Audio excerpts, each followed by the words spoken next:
ირაკლი ღარიბაშვილის უახლოესი გარემოცვის წევრი ელიტური კორუფციის საქმეზე ბრალდებული ჯუანჩერ ბურჭულაძე პატიმრობაში რჩება. დღეს საკუთარ პროცესს თავად ესწრებოდა და სასამართლოს წინაშე სიტყვითაც წარსდგა. თავდაცვის ყოფილი მინისტრი ჯანმრთელობის პრობლემებზე აპელირებდა და აცხადებდა, რომ გარეთ უნდა იყოს, იმ მიზეზით, რომ ციხის პირობებში შესაბამის პროცედურებს ვერ იტარებს. მაგალითად, ბურჭულაძის განცხადებით, სჭირდება სამკურნალო მასაჟიც, რასაც პენიტენციური დაწესებულება ვერ უზრუნველყოფს. ყოფილმა მაღალჩინოსანმა საქართველოს სამედიცინო სერვისის ხარისხიც დაუწუნა. თქვა ისიც, რომ არათუ ციხეში, არამედ საქართველოში შეუძლებელია იმ სამედიცინო მომსახურებების მიღება, რასაც აქამდე ესპანეთში სთავაზობდნენ. ასეთი გარემოება ერთი ჯანმრთელობის მოპარებოდა და დასწრებით თავად გადაწყვეტა ეს საჭირო კორუფციული რეაბილიტაცია გეტოს მასაჟის შემდეგ და ეს ვერტება თავდაცვის ექს-მინისტრი თავს დამნაშავედ არ მიიჩნევს და ბრალს არ აღიარებს. დღეს სასამართლო პროცესზე ბურჭულაძის ადვოკატი მოსამართლეს ნებისმიერი ოდენობის თანხის დასახელებას თხოვდა გირაოს სანაცვლოდ, რათა ბრალდებული ექს-მაღალჩინოსანი გაეთავისუფლებინათ. ადვოკატი მოსამართლეს არწმუნებდა, რომ ღარიბაშვილის მინისტრს შეძლებული ახლობლები ჰყავს და აღკვეთის ღონისძიების შეცვლის სანაცვლოდ ნებისმიერი ოდენობის გირაოს გადახდა შეძლებდა. მოსამართლემ დაცვის მხარის ეს შუამდგომლობა არ დააკმაყოფილა. მიცემულებები აღარ აქვს მოსაკვირვებელი ბრალდების მხარეს და ვერ მოიპოვა ვერცერთი პირდაპირ მიწებული. შეგობები და ახლობლები ნებისმიერი ხალხის დასაწყის შემთხვევაში იმდენად კანის სამეფო და სანაცვლო შედგება თუ არა საპროცესო შეთანხმება თავდაცვის ყოფილ მინისტრსა და საგამოძიებო ორგანოებს შორის, ეს სავარაუდოდ ექს-მინისტრისგან სასურველი ჩვენების მიღებაზეა დამოკიდებული. ეჭვებს, რომ ბურჭულაძისგან ღარიბაშვილის წინააღმდეგ ჩვენების მიცემას ელოდებიან. აღრმავებს ისიც, რომ შაბათის ფორმულას მიერ მოპოვებული გამოკითხვის ოქმში გამომძიებლებმა ექს-მაღალჩინოსანს პირდაპირ ჰკითხეს, რა იცოდა ირაკლი ღარიბაშვილმა განხორციელებული შესყიდვების შესახებ. მაშინ ჯუანჩერ ბურჭულაძემ ირაკლი ღარიბაშვილს ხელი არ დაადო და მისი ჩართულობა სავარაუდო დანაშაულში კატეგორიულად უარყო. ხორციელებული მნიშვნელოვანი შესყიდვების შესახებ და ამ კონკრეტულ შემთხვევაში გორის ჰოსპიტალისთვის განხორციელებული შესყიდვების შესახებ საქმის კურსში აყენებდით და უთანხმებდით თუ არა თქვენს ზემდგომ თანამდებობის პირებს. მაგალითად, იმდროინდელ პრემიერ-მინისტრს.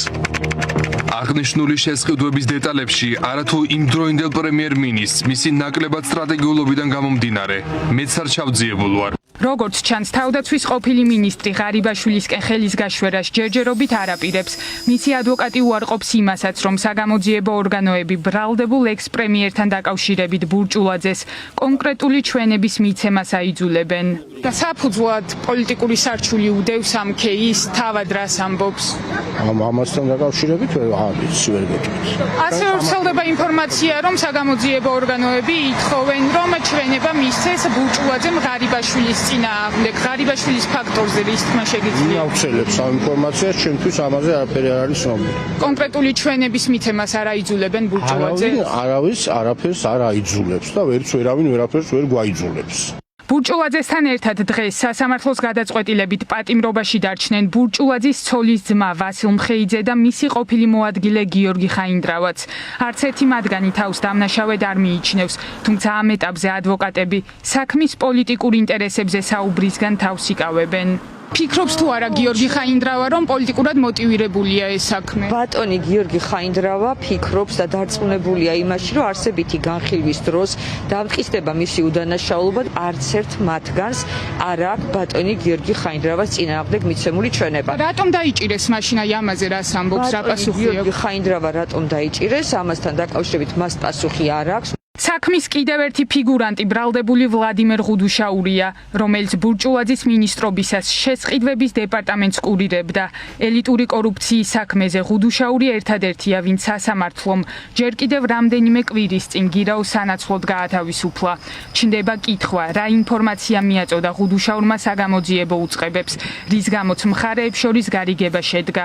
დღეს თავად ბრალდებული ღუდუშაური პროცესს არ დასწრებია, მაგრამ სხდომაზე მისი ადვოკატი იმყოფებოდა, რომელიც ღუდუშაურის მიერ საგამოძიებო ორგანოებისთვის მიცემული ჩვენების დეტალებზე არ საუბრობს. არც იმას ამბობს, რის სანაცვლოდ გამოუშვეს მისი დაცვის ქვეშ მყოფი. მან მისცა ჩვენება და რას ამბობს ჩვენებაში? ვის წინააღმდეგ აძლევს ჩვენებას თქვენი დაცვის ქვეშ მყოფი? წინააღმდეგ ესეთი მოცემულობა არ აქვს, რომ ვინმეს წინააღმდეგ აძლევს. ჩვენების დეტალებზე ვერ გესაუბრებით, თქო, იქიდან გამომდინარე, რომ გაუთქმელობაზე გვაქვს ხელი მოწერილი. აღიარებს ბრალს ღუდუშაური? შეგვიძლია ამის თქმა? ეს დასწრება არის ბრალდებული სუფლება. ბრალს აღიარებს ღუდუშაური, შეგვიძლია ასე თქვა? ჯერ არა. სამაგიეროდ პროკურატურამ დაადასტურა, რომ ღუდუშაური სრულად თანამშრომლობს საგამოძიებო ორგანოებთან და აღიარებს ბრალსაც, რომელსაც დიდი ოდენობით თანხის გაფლანგვას ედავებიან. ვლადიმერ ღუდუშაურმა სრულად აღიარა მისთვის მრავალწარდგენილი ქმედება და ითანამშრომლა გამოძიებასთან, მათ შორის მიმდინარე საქმეში არსებულ ბრალდებულებთან მიმართებით. თანამშრომლობაში რას გულისხმობ? ცოტა მეტი დეტალი შეგიძლიათ გიმარტოთ, ითანამშრომლა გამოძიებასთან, მათ შორის საქმეში არსებული ბრალდებულების მიმართ. ანუ ხელი დაადო მათ შორის თავდაცვის ექს-მინისტრს ბურჭულაძესაც, ხო? მოცემულ შემთხვევაში ჯუანშერ ბურჭულაძესთან მიმართებითაც და სხვა პირებთან მიმართებითაც ვლადიმერ ღუდუშაური გამოძიების ეტაპზე სრულად დაეთანხმა გამოძიებაში არსებულ, ასე ვთქვათ, დადგენილ გარემოებებს. ღარიბაშვილის და ლილუაშვილის კადრად მიჩნეული თავდაცვის ყოფილი მინისტრი 11 სექტემბერს სახელმწიფო უსაფრთხოების სამსახურმა დააკავა. ჯუანშერ ბურჭულაძეს სამსახურებრივი უფლებამოსილების ბოროტად გამოყენებას და უკანონო შემოსავლის ლეგალიზებას ედავებიან. ყოფილ მაღალჩინოსანს 9-დან 12 წლამდე ვადით თავისუფლების აღკვეთა ემუქრება. მასთან ერთად კორუფციის ბრალდებით მისი გარემოცვის წევრებიც არიან დაკავებული. შემდეგი პროცესი ელიტური კორუფციის საქმეზე 15 დეკემბერს გაიმართება.